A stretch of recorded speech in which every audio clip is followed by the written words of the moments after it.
বিসমিল্লাহির রহমানির রহিম। আজকে আমরা অনার্স থার্ড ইয়ারের রিয়েল অ্যানালাইসিস সাবজেক্টের খুবই গুরুত্বপূর্ণ একটা চ্যাপ্টার, যে চ্যাপ্টারের নাম হচ্ছে বাস্তব অনুক্রম। এই বাস্তব অনুক্রম থেকে খুবই গুরুত্বপূর্ণ একটা ম্যাথ সলভ করতে যাচ্ছি, যেটা আমার সাজেশনের 7 নম্বর ম্যাথ। তো এখানে বলছে সংজ্ঞার সাহায্যে যাচাই করো যে -1/n -1 to the power n/n এটা একটা অনুক্রম হবে, এখানে গ্রেটার দেন লেস দেনের মতো হবে।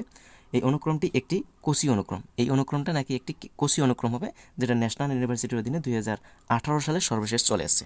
তো এই যদি কোসির অনুক্রম হতে যায়, তাহলে অবভিয়াসলি আমরা কোসির অনুক্রমের ক্ষেত্রে কী পেয়েছিলাম, যে এম একটা বিন্দু থাকবে, যেন সেখানে অ্যাপসিলন গ্রেটার দেন 0 এর জন্য একটা এম বিন্দু থাকবে, যেখানে xn - xm less than epsilon হবে।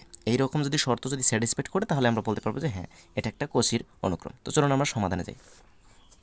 7 নম্বর দিয়ে আমি সমাধান করে নিলাম, যেটা 2018 সালে সর্বশেষ চলে আসে। খুবই ইম্পর্টেন্ট একটা ম্যাথ। তো এখানে আমরা যেটা দেওয়া আছে সেটা আমরা লিখে নিতে পারি, যে এখানে দিয়ে আমরা লিখব কি লিখব, যে এক্সএন যে অনুক্রমটা দেওয়া আছে, এক্সএন অনুক্রমটা এক্সএন দ্বারা আমি আইডেন্টিফাই করলাম, যেখানে মানটা ছিল আমাদের -1 টু দি পাওয়ার n/n, এই যে এই অনুক্রম। এবং এখানে আমি আরও একটা ধরে নেব, এক্সএন যেহেতু ধরছি, আমাদের প্রমাণ আমাদের নিয়ে আসতে যদি পারি যে xn - xm less modulus less than epsilon যদি আমরা নিয়ে আসতে পারি, তাহলে আমরা বলতে পারবো যে হ্যাঁ, এটা একটা কোসির অনুক্রম। যেহেতু এক্সএম আমরা নিয়ে এক্সএম আছে এখানে আমাদের সূত্রে, তাহলে এখানে আমরা এক্সএন অনুক্রমের জায়গায় আমরা এক্সএমও নিয়ে নেব, এবং এক্সএম অনুক্রম ইকুয়ালস টু আমরা লিখতে পারবো -1 টু দি পাওয়ার, যেহেতু এনের জায়গায় এখানে এন থাকার কারণে এখানে এন আছে, তার মানে এখানে এম থাকার কারণে এখানে আমাদের এম চলে আসবে। ওকে, আশা করি আমরা এতটুকু বুঝতে পারছি। এখন আমরা ধরে নেব যে ধরি অ্যাপসিলন গ্রেটার দেন 0 এর ওপর নির্ভরশীল, অ্যাপসিলন গ্রেটার দেন 0 এর ওপর নির্ভরশীল যে কোনো ধনাত্মক পূর্ণ সংখ্যা, অর্থাৎ যে কোনো ক্ষুদ্রতম সংখ্যা একটা আমরা ধরে নিব, যে কোনো ক্ষুদ্রতম সংখ্যা, অর্থাৎ অ্যাপসিলন গ্রেটার দেন 0 এর ওপর নির্ভর করবে যে কোনো একটা ক্ষুদ্রতম সংখ্যা, সেটাকে আমরা ডেল্টা গ্রেটার দেন 0 ধরে নিলাম। এত বিদ্যমান থাকবে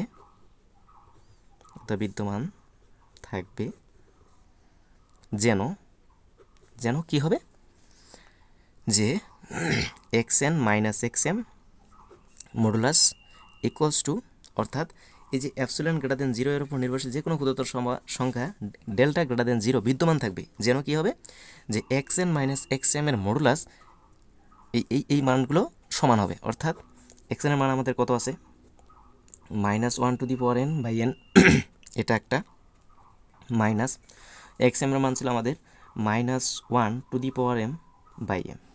ওকে, যেখানে আমরা বলতে পারি যে for all n greater or equals to m। Okay, implies that আমরা বলতে পারি xn - xm modulus equals to, third bracket নয়, এটা মডুলাস এখানে আমরা কি বলতে পারবো, দুইটা একত্রে মডুলাসকৃত মান আছে। আমরা যদি এই মডুলাসকৃত মান দুটোকে আলাদা করি, তাহলে অবভিয়াসলি এটা বড় অথবা সমান হয়ে যাবে।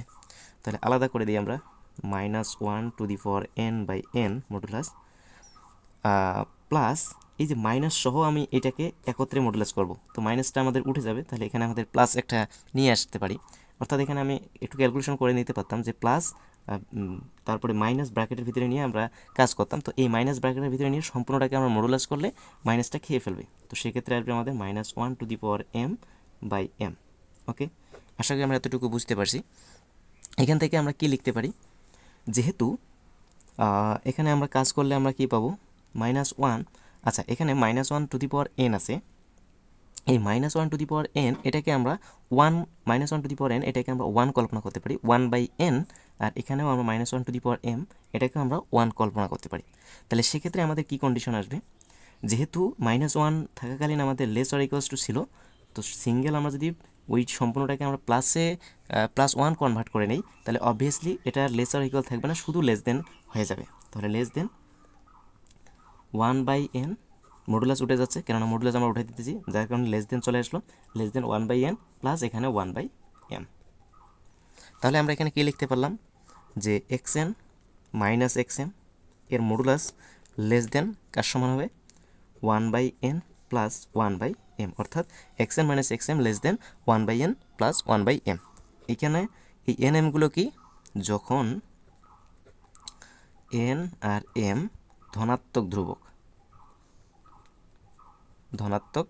ধ্রুবক। ওকে, আশা করি আমরা এতটুকু বুঝতে পারছি। তাহলে এখান থেকে আমরা কি লিখতে পারবো? implies that xn minus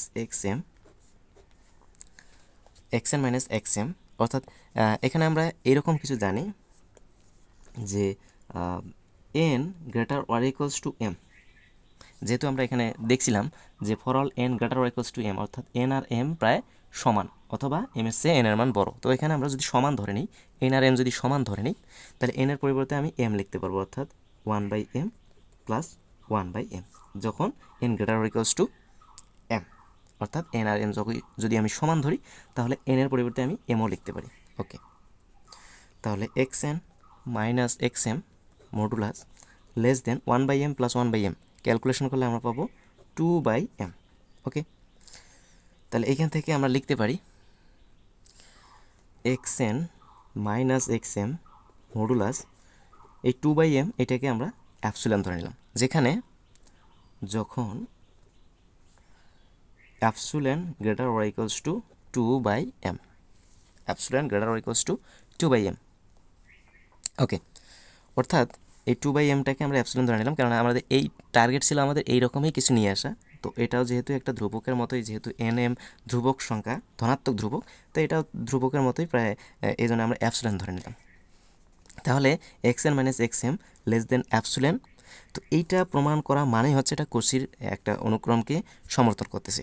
তাহলে অতএব আমরা বলতে পারি যে অ্যাপসিলন গ্রেটার দেন 0 এর জন্য একটি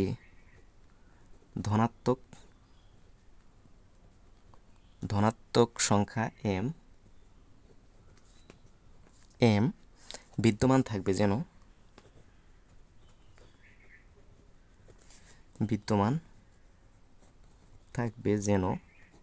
কখন বিদ্যমান থাকবে? যেন xn minus xm modulus less than epsilon, যেখানে for all n greater or equals to m, অর্থাৎ অ্যাপসিলন গ্রেটার দেন 0 এর জন্য একটা ধনাত্মক সংখ্যা m বিদ্যমান থাকবে যেন xn মাইনাস xm এর মডুলাস লেস দেন অ্যাপসিলন। তো সুতরাং এই এত একটি কোসি অনুক্রম। তাহলে আমরা বলতে পারি যে সুতরাং x সাফিক্স n যে আমরা অনুক্রমটা নিয়েছিলাম ইকুয়ালস টু এই যে -1 to the power n by n, এই অনুক্রম এত একটি কোসি অনুক্রম।